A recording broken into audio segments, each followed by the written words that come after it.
Assalamualaikum warahmatullahi wabarakatuh. Selamat pagi, izinkan saya untuk memperkenalkan diri.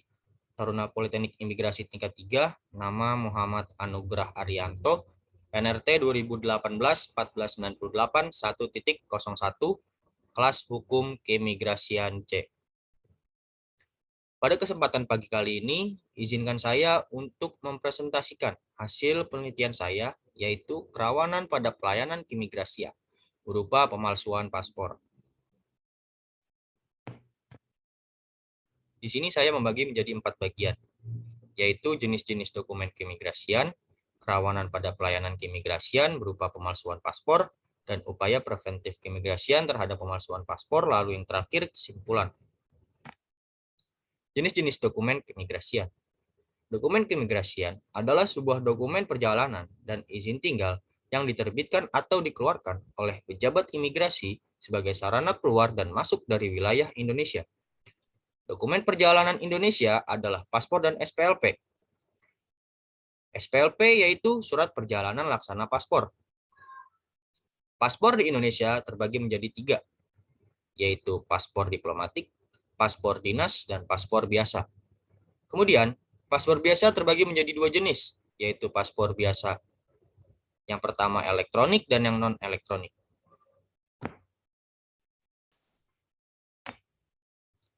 Kerawanan pada pelayanan keimigrasian berupa pemalsuan paspor.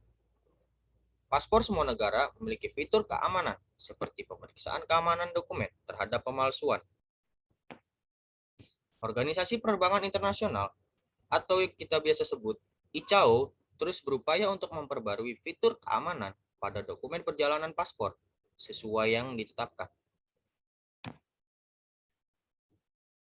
Paspor Indonesia sebagai dokumen nasional selalu diperbarui untuk meningkatkan keamanan guna mencegah upaya pihak lain yang berusaha memalsukan. Pemalsuan paspor berupa pemalsuan paspor fisik dan pengamanan paspor.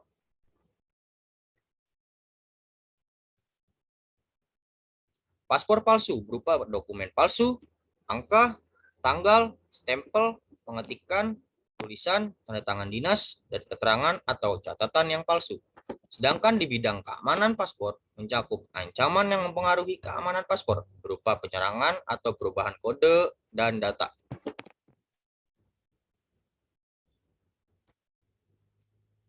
Bentuk ancaman terhadap keamanan paspor dibagi menjadi 3, yaitu yang pertama, ancaman terhadap paspor dari serangan keamanan paspor dan penyalahgunaan pengguna. Yang kedua, ancaman terhadap paspor selama proses penerbitan. Lalu yang ketiga, ancaman terhadap pemohon paspor dengan menggunakan identitas diri sendiri yang nantinya akan terlibat dalam penggunaan atau pemalsuan paspor. Balik yang pertama, yaitu ancaman terhadap paspor dari serangan keamanan paspor dan penyalahgunaan pengguna, meliputi memalsukan paspor sepenuhnya, mengubah foto paspor, memodifikasi pesan yang terlihat atau MRZ dari halaman data MRP. Lalu yang keempat, menggunakan bahan dokumen paspor asli yang sah untuk membuat paspor palsu. Lalu yang kelima, menghapus dan balik halaman atau visa. Yang keenam, menghilangkan halaman visa dan observasi. Yang ketujuh, melakukan pencurian dokumen kosong yang asli dan sah. Dan yang terakhir, kedelapan, penipuan dalam identifikasi identitas atau perubahan penampilan. Lalu yang kedua yaitu ancaman terhadap paspor selama proses penerbitan. Antara lain, yang pertama, mencuri belangko paspor asli dan mengisi formulir paspor agar paspor terlihat asli dan valid. Hal ini tidak dimungkinkan untuk paspor Indonesia berdasarkan proses penerbitannya saat ini atau sistem saat ini. Yang kedua, pada saat melakukan pengajuan menggunakan identitas palsu, namun menyertakan bukti nasional asli memakai milik identitas orang lain atau yang didapat dengan cara ilegal. Namun untuk paspor Indonesia, sistem dapat menolak jika yang bersangkutan sudah memiliki paspor karena memiliki identifikasi biometrik. Yang ketiga, mengajukan permohonan paspor ganda agar orang asing dapat menyembunyikan perjalanan yang mencurigakan seperti visa, stempel masuk, dan atau keberangkatan sebelumnya dari petugas imigrasi di TPI. Kemudian yang keempat, menggunakan surat kehilangan yang palsu dan atau surat keterangan paspor yang dicuri agar paspor tersebut dapat diberikan kepada orang lain yang mirip atau dengan mengubah foto dari pemilik asli. Yang kelima, mengandalkan petugas paspor untuk memanipulasi sistem penerbitan paspor. Lalu, ancaman terhadap pemohon paspor dengan menggunakan identitas diri sendiri yang nantinya akan terlibat dalam penggunaan atau pemalsuan paspor. Dengan cara yang pertama, paspor yang dikeluarkan secara sah, lalu mengubahnya supaya sesuai untuk orang kedua yang ingin menggunakan paspor tersebut. Lalu yang kedua, memodifikasi untuk dijual dengan orang yang mirip dengan pemegang paspor asli. Jenis-jenis dokumen perjalanan palsu adalah sebagai berikut. Yang pertama, dokumen palsu yang menyerupai aslinya atau counterfeit. Lalu yang kedua, dokumen yang didapat secara ilegal, walaupun dokumen itu asli atau fraudulent. Dan yang ketiga, dokumen asli yang telah diubah atau alteration. Dan yang terakhir, dokumen asli lalu digunakan bukan dari pemegang aslinya atau yang kita sering sebut impostor.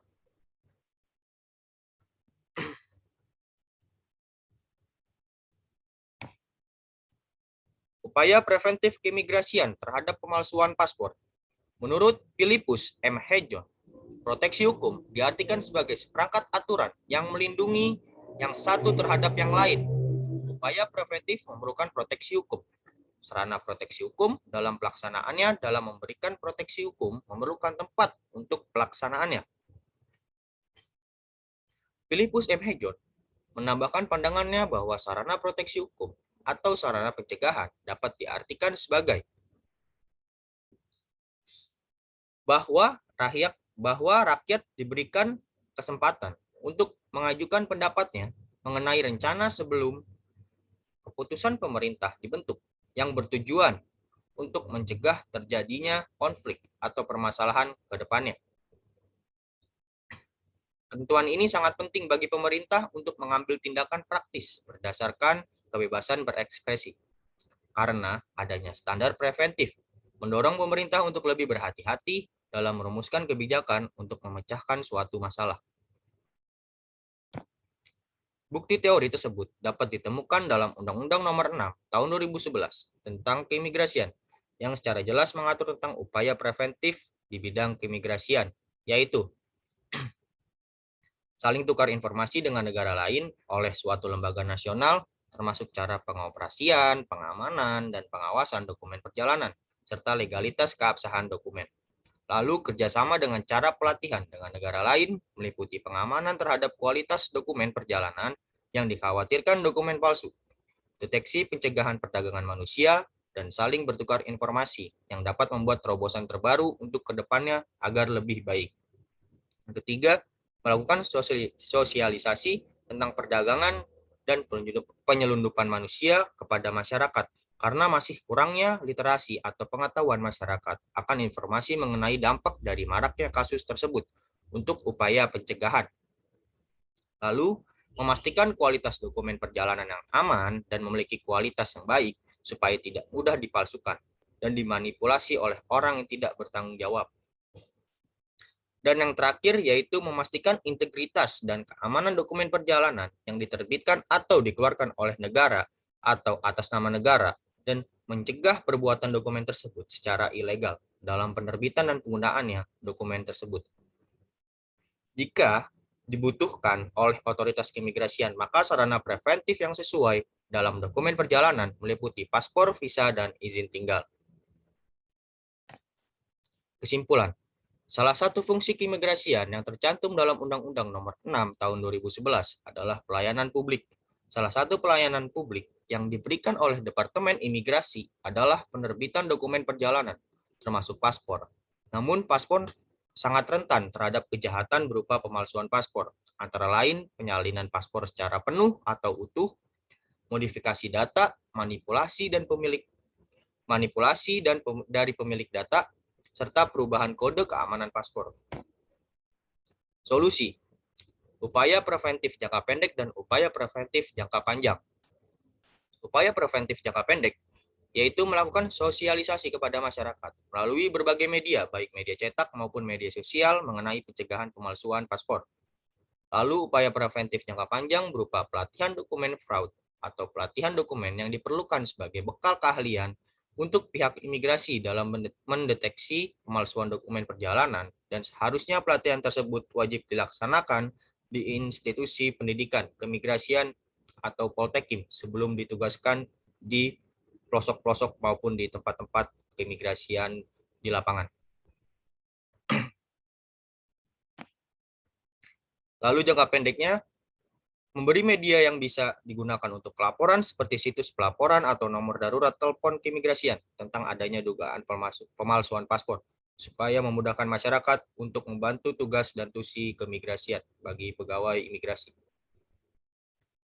Upaya preventif jangka panjang berikutnya yaitu memiliki sistem Interpol yang sudah terkoneksi sehingga memudahkan dalam pencapaian DPO atau daftar pencarian orang oleh Interpol.